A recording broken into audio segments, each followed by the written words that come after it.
but they won't admit it. So you go to their Quran and say, here is what you say, the way, the truth, and the life. You know that thing? Yes, sir. Is actually in the Quran as one of the biggest names of Allah.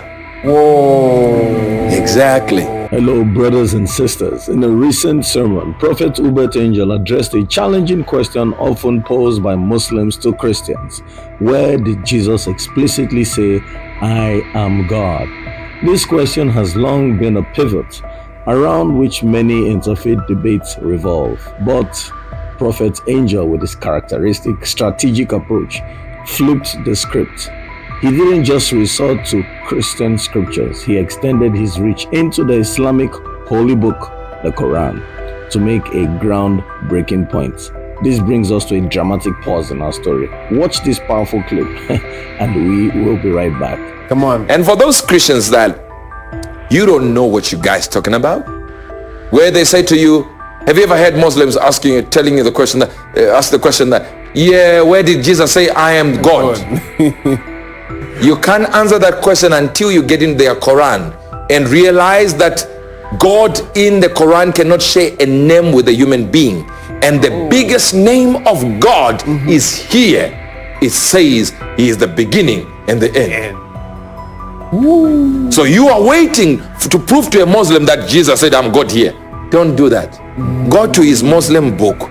Tell him this is what Allah is called. Let me go to the book of Revelation 22:13. And I'm the Alpha and the Omega. The beginning and the end. The A to Z of it all. Hey, come on.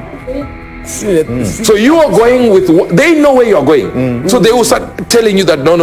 You, where did Jesus say I'm God? There is a lot that we can show them, but they won't admit it. So you go to their Quran and say, here is what you say, the way, the truth, and the life. You know that thing? Yes, sir. Is actually in the Quran as one of the biggest names of Allah.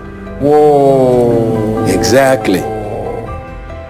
And Jesus said, I am that. I am. So what you do is you look at this way in the Quran and read it in the Arabic and say, what is this? They say that's the name of Allah. So okay, let me go to the New Testament and show you Jesus claiming to be Allah. So don't worry about it, we believe in Allah. But Allah is Jesus. There you go. Yeah. So we agree with the Muslims. Yes, sir. Allah is God. There's no God but Allah. But Allah is Jesus. He's Jesus. Because so far he has claimed two names Wow. that are in the Quran that they say is the main one. So Christians are bad at this thing. They go in there and say, I don't know where he says he's God. And why wasn't he concentrating on being God the Father? Because he came in the office of a son. That's right. Exactly. To do what he needed to do. Exactly. So he's not going to be talking about I'm God, ladies and gentlemen. I'm God. You know that, right? Yes. Are you here? Did you hear me? Nah. Welcome back. Prophet Angel's insights are more than just theological critique. They invite us to ponder the fluid identities and shared attributes across religious borders. Isn't it fascinating to consider that what separates us might also be what unites us?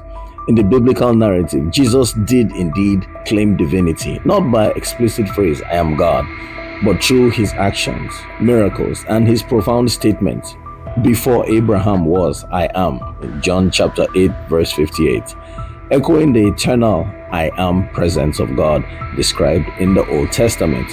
This discussion beckons us to look beyond the literal and dive into the spiritual and allegorical meanings that bridge our understandings. What does this mean for Christian-Muslim dialogue? How can this perspective ease religious tensions and foster mutual respect? As we ponder these questions, let's remember 2 Timothy chapter 3, verse 16 through 17.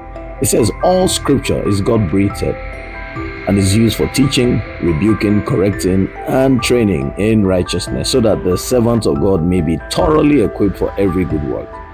Perhaps our focus should be on how these teachings equip us to live in harmony despite our different paths towards His divinity.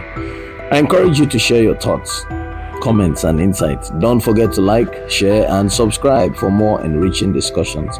Until we see in our next video, I remain Grace Daily Motivation, where the supernatural has become the normal. God bless you.